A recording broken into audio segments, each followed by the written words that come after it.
In the name of the one who loves, the beloved, and love itself. Amen.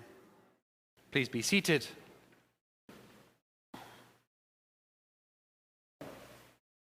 Pam Saltenberger, who many of you know is our senior warden, is a long-standing supporter of the Crocker and likes to go to many of their art events.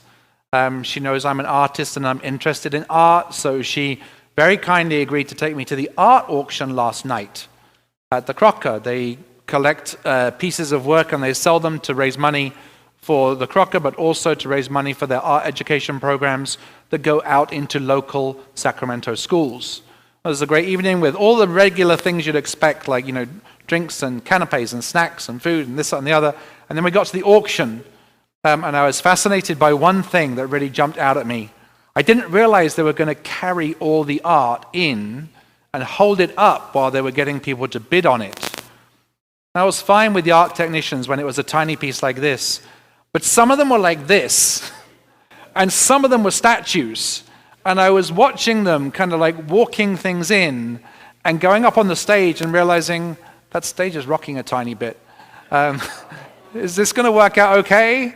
And then I saw them bringing in a statue that required like a stand, which was like metal with a pole that you had to lift the statue up over. And I was just kind of nerve-wracked as a person that produces art, thinking, these art technicians are just human.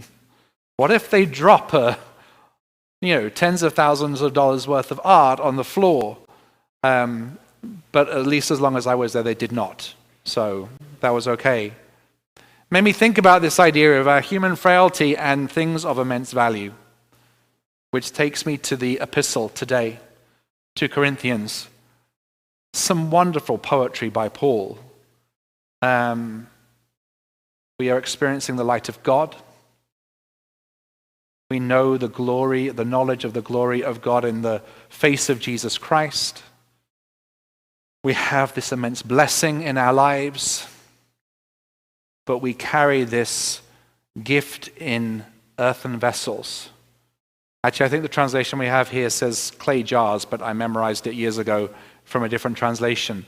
Earthen vessels or clay jars. Our very being, us, we are the clay jars. We're not perfect looking.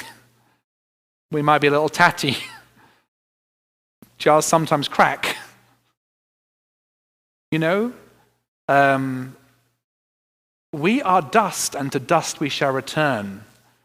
Love the idea of that dust being molded with some water, turned into clay, shaped into who we are. And then these imperfect vessels carry the knowledge of the glory of God in the face of Jesus Christ. And it's not a mistake by God that our kind of imperfect beings are the ones that have to carry the love of God to the world. He says we're imperfect partly so that everybody knows it's not us, but it's God shining through us. But also our imperfect human vessels are part of the point. Our fragility. It's not a bug, it's a feature.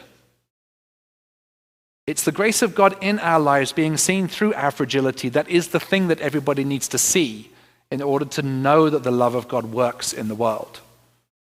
Did that make sense? The grace of God being seen through our human fragility. That is the preaching, that is the message, that is the knowledge of the glory of God in the face of Jesus Christ.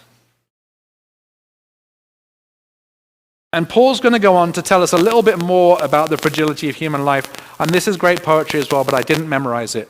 So I'm going to read it to you. We are afflicted in every way, but not crushed.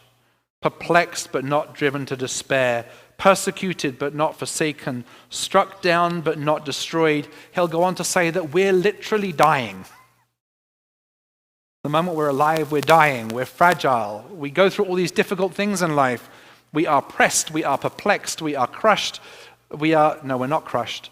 We are pressurized, but not crushed because of our access to the knowledge of the glory of God in the face of Jesus Christ. We go through difficult times as human beings. Sometimes we're put under immense pressure. Sometimes we think we're not going to survive it. There's another poet that's talked about this idea A poet that I really like from the 20th century, Leonard Cohen, who in one of his song lyrics says, I don't know if you remember this, you might know this song lyric, ring the bells that still can ring, forget your perfect offering. There's a crack in everything. That's how the light gets in. Ring your bells that still can ring. Some of your bells are broken and they're not ringing. Leave them alone. Ring the ones that still can ring. Have as much joy with those bells as you can. Forget your perfect offering. It's not worth it. We don't have it. Just let it go. There's a crack in everything. It's how the light gets in. Or if I flip the metaphor for the purposes of my sermon, it might also be how the light gets out. Does that make sense? The light gets out. There is something pernicious about our culture that says that we have to be perfect, impervious, a perfect face being shown to the world all the time, immensely productive, capable of doing all this amount of work, just being these people that show up like automata and are perfect the entire time.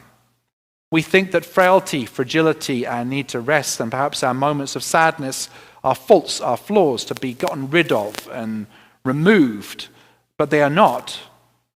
They're not. They're not a problem. They're part of the earthen jars that contain the knowledge of the glory of God in the face of Jesus Christ.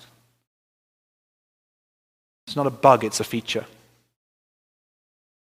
Human fragility is honored in the Old Testament lesson that we heard in Deuteronomy. Sometimes we think rest is for weaklings. That's what our culture tells us. But in Deuteronomy, we are told that the Sabbath day is holy and must be respected. Fragility, the need to rest, the need to recreate, the need to stop, the need to recognize our frailty, recognize our need to slow down is sacred. It's a part of the grace that God gives us in our creation. We pick that up again in the New Testament when so many laws have been built around the idea of Sabbath to make sure that nobody infringes the rule to not break the Sabbath, that it became this edifice of perfection. You've got to get the Sabbath perfect.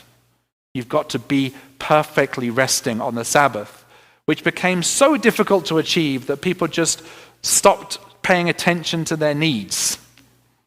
The disciples were walking through a cornfield and they grabbed some corn and perhaps they just kind of crushed it in their hands and ate it because they were hungry, breaking the rules of the Sabbath because they'd done work. They'd ground corn, they ground wheat, and they'd eaten it.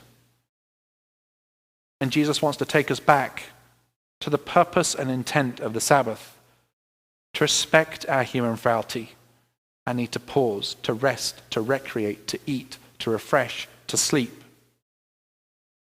And he says the Sabbath was made for humankind, not humankind for the Sabbath. And in that moment he was saying that the glory of God was being revealed in the fragility of his disciples. At the end of the bit of the auction that I saw, there was a great piece that came out. It was amazing. It was that piece that had a big metal stand with a pole. They had to hoist this angel, this ceramic angel, up over the pole and get it down and then leave it. And I was like so terrified it was going to fall, but it did not. We got a chance to look at it. It was a ceramic angel. It was beautiful. Went for $70,000. It was the most expensive thing that I saw sold that night, and I could not get close to affording it, and was not going to, but it was beautiful. But I imagine the artist pressing, crushing, molding that clay, making an earthen vessel, an angel, then covering it in glaze and putting it in an immensely hot oven. That statue went through a lot. To come out and in some way have a sense of divine beauty about it. An angel right in front of us. That's all of you too. clay vessels, pressed, pushed, molded, fired sometimes, and demonstrating the immense divine beauty that gets to shine through your lives. Amen.